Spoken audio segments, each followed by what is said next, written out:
Hello दोस्तों, आप सभी का स्वागत है स्लीपी क्लासेस के आज के हमारे इस सेशन में। तो दोस्तों, आज हम एक बहुत ही इंपॉर्टेंट चीज़ डिस्कस करने जा रहे हैं कि एथिक्स में 120 से ऊपर मार्क्स कैसे लाए जा सकते हैं, 120 प्लस मार्क्स कैसे लाए जा सकते हैं, वो हम डिस्कस करेंगे। दोस्तों, एथिक्स एक बहुत ही निगलेक्टेड पेपर माना जाता है। बहुत ज़्यादा स्टूडेंट इसको प्रिपेयर नहीं करते, एंड में इसको प्रिपेयर करते हैं and they are not able to score well, right.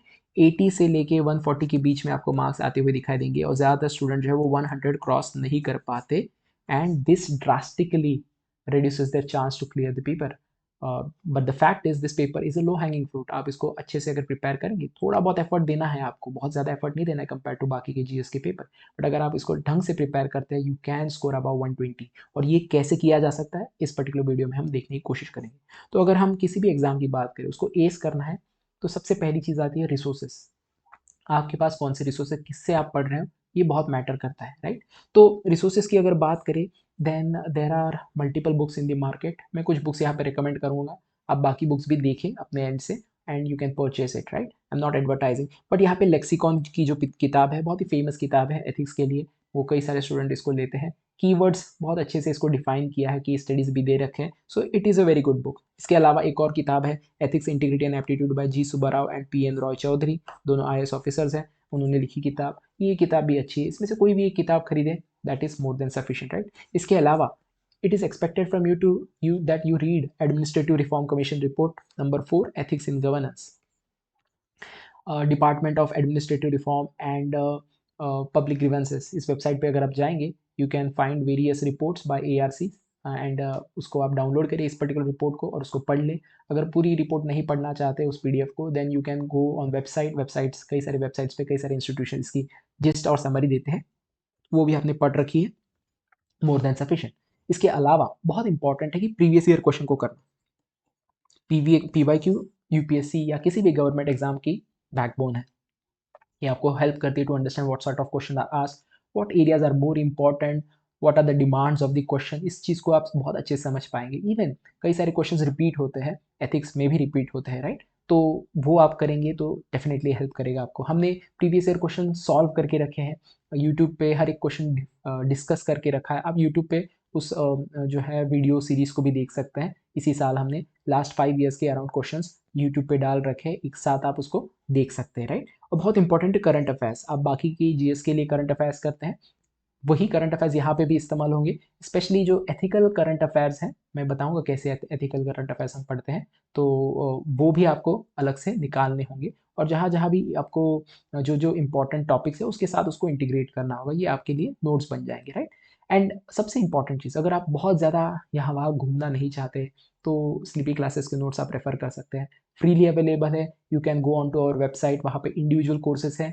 तो एथिक्स का जो इंडिविजुअल कोर्स है उसमें आप जो है फ्री ट्रायल ले लीजिए, and then you can just download that particular notes freely available, right. PDF है, बहुत ज़्यादा पेजेस नहीं है, अराउंड 200 पेजेस की, 250 पेजेस की नोट्स हैं, बहुत कंसाइज तरीके से, but at the same time self explanatory notes है। यू कैन रेफर, बहुत ज़्यादा एग्जाम्पल्स दे रखे हैं। अब आपको क्या करना है, उस नोट्स को लेना है और उसमें सिर्फ आज के या रिसेंट टाइम के करंट अफेयर्स इंटीग्रेट करते जाना है, ताकि आपके नोट जो है वो और ज़्यादा कंटेम्प्रेरी हो जाए, राइट। सो क्वेश्चंस जो है वो किसी बुक से नहीं आने वाले हैं, आपको बुक से अपनी फाउंडेशन स्ट्रॉन्ग करनी है और उसका एप्लीकेशन करना है, क्योंकि ये पेपर जो है एप्लीकेशन ओरिएंटेड पेपर है। You have to apply your knowledge, it is not a book paper that ask questions from the book itself. इसीलिए कोई भी किताब पढ़े, बट अपने फाउंडेशन को स्ट्रॉन्ग करें एंड अप्लाई, इसीलिए PYQ becomes very important, very relevant, right. तो ये रिसोर्सेज हैं, इन रिसोर्स को आप देख लीजिए, स्लीपी क्लासेस के नोट्स अवेलेबल है।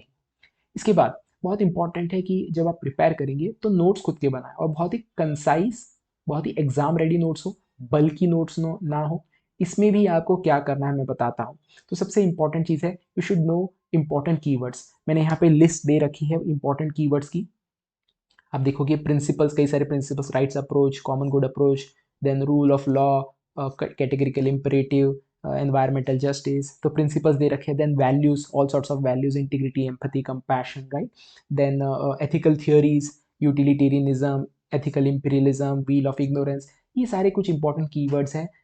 इसके ऊपर डायरेक्टली क्वेश्चन आ सकता है इन कीवर्ड्स के ऊपर, या फिर इन कीवर्ड्स को आपको अपने आंसर्स में लिखना है, डालना है, ताकि आपके आंसर्स ज़्यादा एथिकल हो जाए, राइट। एथिकल इश्यूज आप देखोगे, केस स्टडीज आप अगर सॉल्व करते हो, क्वेश्चन पूछा जाता है what all sorts of ethical issues you find in the case study, तो वहाँ पे आप बहुत ही जनरल अगर एथिकल इश्यूज बताएंगे तो आपको ज़्यादा मार्क्स नहीं मिलेंगे। बट यहाँ पे अगर आप करप्शन की जगह कोलूसिव करप्शन, कोअर्सिव करप्शन, राइट, या फिर और भी कई सारे cognitive dissonance, whistle blower dilemma, इस तरह के एथिकल इश्यूज आप बताएं, और वो भी अलग अलग डोमेन में अलग अलग एथिकल इश्यूज होते हैं, राइट। जैसे कि आप देखोगे यहाँ पे ग्रीन वॉशिंग की बात की गई है, तो एनवायरनमेंट से जुड़ा हुआ ये इशू है, राइट। या फिर कंफ्लिक्ट ऑफ इंटरेस्ट के कई सारे टाइप्स है, सेल्फ डीलिंग, या फिर बैरियर इन एथिकल ऑर्गेनाइजेशन, यानी ऑर्गेनाइजेशन को एथिकल बनने में कौन से बैरियर और अड़चन है। तो these ethical issues if you prepare very well, right, if you know these ethical issues, उसकी डेफिनेशन आपने प्रिपेयर करके रखी है, even you know of this issues, you use them in your answers, ये आपके आंसर्स को बहुत ज़्यादा एथिकल आंसर बनाएंगे। अदरवाइज वो बहुत ही जनरल, बाकी के जनरल स्टडीज़ के आंसर के जैसे आपको दिखाई देंगे। सो इसकी आप स्क्रीनशॉट ले रखें और इसको प्रिपेयर करें अपने एंड से, राइट।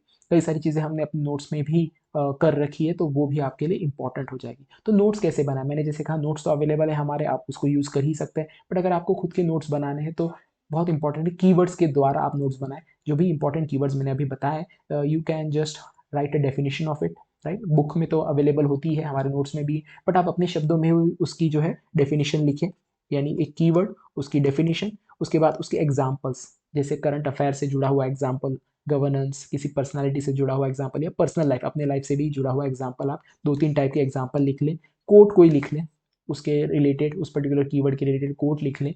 एंड देन अगर डायग्रामेटिक रिप्रेजेंटेशन आप कोई बना सकते हैं उस कीवर्ड के अराउंड, वो भी आप अपने नोट्स में रखें, ताकि एग्जाम में आपको वो डायग्राम जो है इमेजिन ना करना पड़े, आप पहले से ही रेडी रहे, राइट। उसको बार बार देखते रहे, and then you can just reproduce, right, in your answer. तो इस तरह से आप जो है अपने नोट्स को बहुत ही कंसाइज, बहुत ही हल्का बना सकते हैं, राइट। अब यहाँ पे मैंने उदाहरण दे रखा है, जैसे एथिकल गवर्नेंस, ये कीवर्ड है, उसकी डेफिनेशन लिख ली, राइट, अपने शब्दों में लिख ली। करंट अफेयर से कोई अगर उससे रिलेटेड कोई करंट अफेयर्स है तो वो आपने लिख लिया। गवर्नेंस से रिलेटेड, जैसे यहाँ पे कोई एक एडमिनिस्ट्रेटिव ऑफिसर है, उन्होंने कोई प्रोग्राम चलाया जो कि एथिकल गवर्नेंस दिखाता है, तो उसका भी एग्जाम्पल हमने लेके रखा है। पर्सनैलिटी, कोई अगर व्यक्ति है जो इस पर्टिकुलर वैल्यू को या फिर इस पर्टिकुलर प्रिंसिपल को रिफ्लेक्ट करता है अपने एक्शंस में, बिहेवियर में, तो उनको उनको हमने यहाँ पे कोट करके रखा है। देन पर्सनल लाइफ, आपने अपनी ज़िंदगी में अगर कुछ एथिकल गवर्नेंस से रिलेटेड कोई चीज़ कर रखी है तो वो आप लिख लें अपने शब्दों में।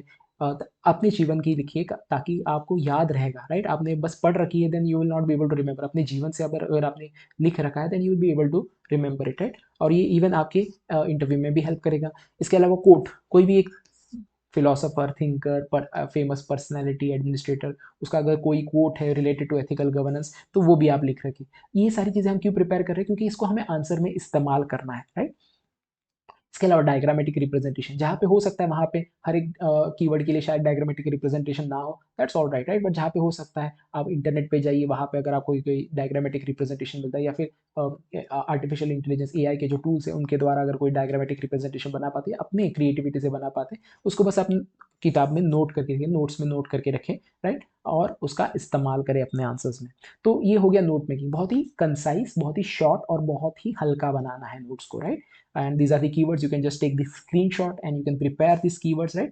आंसर राइटिंग, ये सबसे इंपॉर्टेंट है कि आपने जो है अपनी प्रिपरेशन कर ली, नोट्स भी बना लिए, but answer writing is the important and most important thing, right. तो बहुत इंपॉर्टेंट है, हमारे जो एथिक्स के क्वेश्चन है वो डिस्क्रिप्टिव क्वेश्चन होते हैं, and you are not able to understand what is demand of the question. तो demand of the question meet करना बहुत जरूरी है, और इसके लिए मैं आपको फिर से रिकमेंड करता हूँ पी वाई क्यूज आप क्या कर सकते हैं, पी वाई क्यूज जैसे हमने सोल्यूशंस भी दे रखे, right. So what you can do is P Y Qs में जाए, अराउंड 13 थ्योरी क्वेश्चंस होते हैं। So if you can solve all the P Y Qs, और if you can't, just create an answer structure जिसमें आप बताएंगे कि demand क्या है क्वेश्चन की, उसमें क्या क्या पॉइंट्स आएंगे, बहुत ही शॉर्ट में बताएं, ताकि आप डिमांड ऑफ द क्वेश्चन समझने में आपको हेल्प हो जाए, and you can cross check with the solutions that are provided whether you have were able to meet the demand of the question. ये सबसे इंपॉर्टेंट चीज़ है, demand of the question. This is something that is taken for granted. ये माना जाता है कि जो यूपीएससी के बंदे हैं, स्टूडेंट्स हैं, they will be able to meet the demand of the question, but mostly ये होता है कि 50% लोग जो है वो डिमांड ऑफ द क्वेश्चन नहीं मीट कर पाते, या पूरी तरह से नहीं मीट कर पाते। They are around the periphery of the particular demand of the question, right. तो demand of the question becomes very important. Keywords का इस्तेमाल करना, प्रिंसिपल्स का इस्तेमाल करना, कंसेप्ट्स का इस्तेमाल करना अपने आंसर्स में।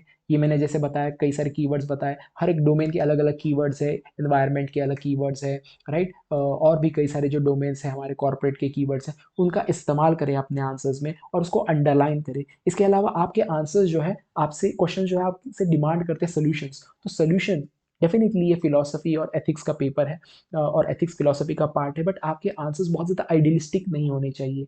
जहाँ पे आप आइडियलिज्म और प्रैक्टिकलिज्म में चूज करना हो तो प्रैक्टिकल साइड को ज़्यादा चूज करें। Of course we have to ensure an idealistic what we can say approach, but answers practical होने चाहिए। बहुत ज़्यादा आइडियलिस्टिक अगर हो जाएंगे, आइडियलिस्टिक हो सकता है but that should be feasible also. Feasibility यानी आप कोई ऐसा सोल्यूशन दे रहे हैं जो कि बातों में बहुत अच्छा लग रहा है बट वो फिजिबल नहीं, प्रैक्टिकल नहीं, और उसके कॉन्सिक्वेंसेज ज़्यादा है हमारे नेशन को, हमारे सोसाइटी को, कम्युनिटीज़ को, राइट। तो हमेशा प्रैक्टिकल अप्रोच बहुत इंपॉर्टेंट है। जैसे उदाहरण दे सकता हूँ, एक आईएएस ऑफिसर ने जो है जो दलित समाज के लोग हैं उनको टेम्पल में आने नहीं दिया जा रहा था, तो उस ऑफिसर ने क्या किया कि उन्होंने जो है उसको इस तरह किया कि जो दलित लोग हैं वो एक दिन जाएंगे और जो बाकी के लोग हैं वो दूसरे दिन जाएंगे, और वो दोनों भी अप्रोच कर पाएंगे टेम्पल को, या फिर किसी भी तरह से हम जो है इस पर्टिकुलर जो प्लेस है उसकी अप्रोचेबिलिटी बढ़ाए, but at the same time conflict को रिजॉल्व करे, राइट। अब ये आपको लग सकता है कि this was not complete equality, but उस समय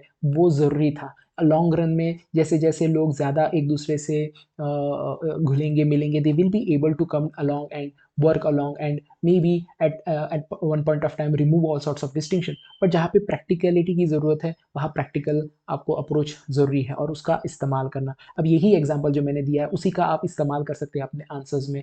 तो इसीलिए करंट अफेयर्स और जो गवर्नेंस से रिलेटेड एग्जाम्पल है वो इंपॉर्टेंट हो जाते हैं। तो प्रैक्टिकल सोल्यूशन होना चाहिए, avoid being over idealistic, right. इसके अलावा एग्जाम्पल्स अपने आंसर्स में, एग्जाम्पल्स जैसे मैंने करंट अफेयर की बात की, historic example, personal, governance related example. Governance related example आप देखोगे हर साल जो है अवार्ड्स दिए जाते हैं ऑफिसर्स को, right. Excellence in governance award Indian express का अवार्ड होता है। इसके अलावा सिविल सर्विसेज के जो गवर्नमेंट के की ओर से प्राइम मिनिस्टर जो अवार्ड देते हैं, उन अवार्ड की लिस्ट होती है, उसमें जो ऑफिसर्स हैं उन्होंने क्या क्या काम किया जिसके कारण उन्हें अवार्ड मिला है, तो उन कामों को आप अपने नोट्स में नोट डाउन करें और उसको इंटरलिंक करें with all sorts of values and principles, right. कोई ये काम किया है, which sort of value it espouses और it tries to seek, right, और इसका इस्तेमाल करें आंसर्स में, राइट। सो एग्जाम्पल्स रेडी रहे।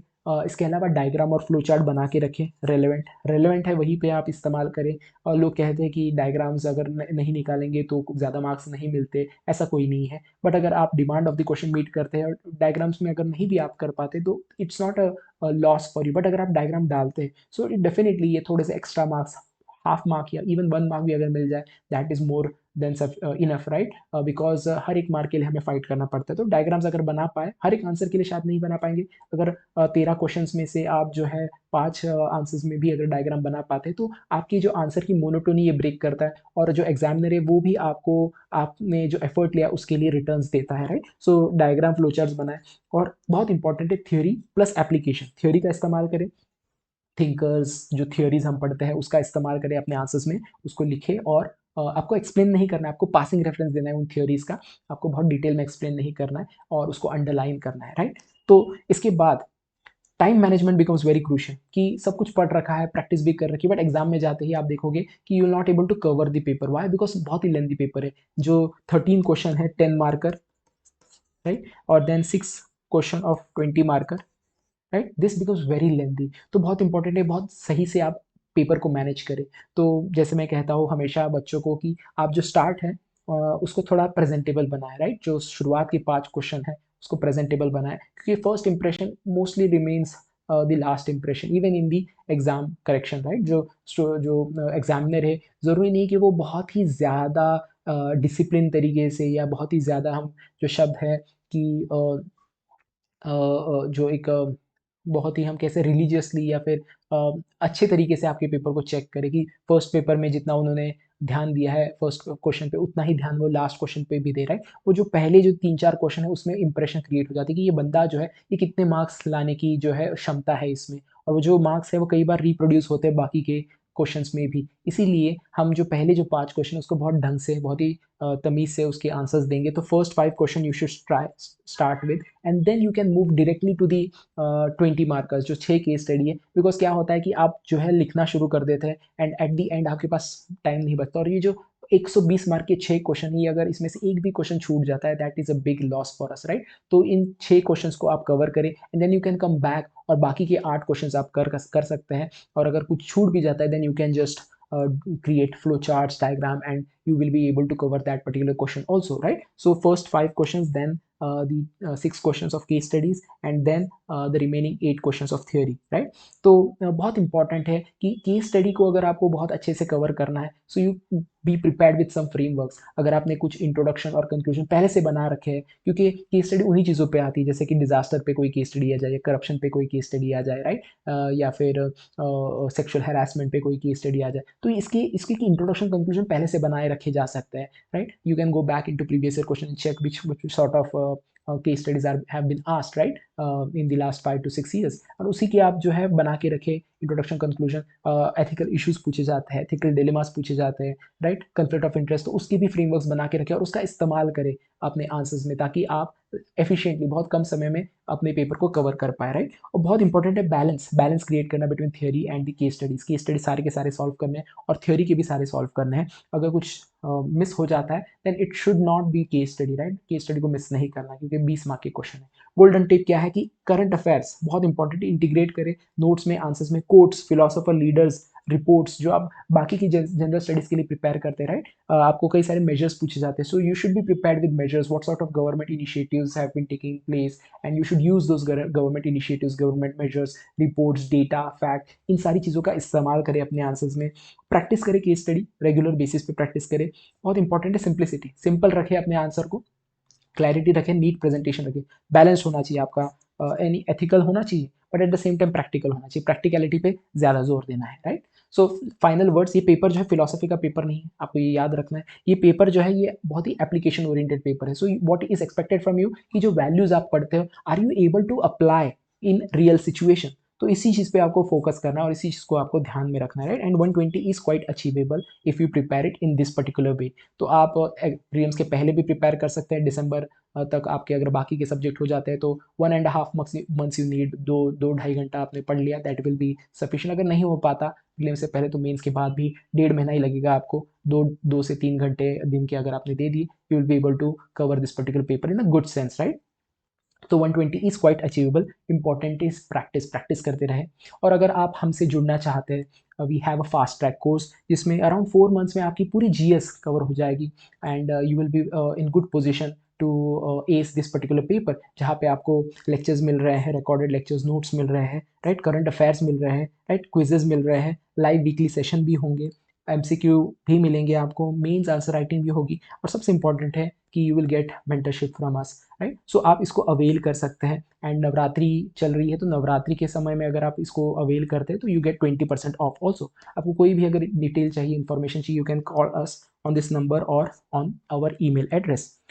So that's it from today's session. Let's meet in the next session. Till then, thanks and bye.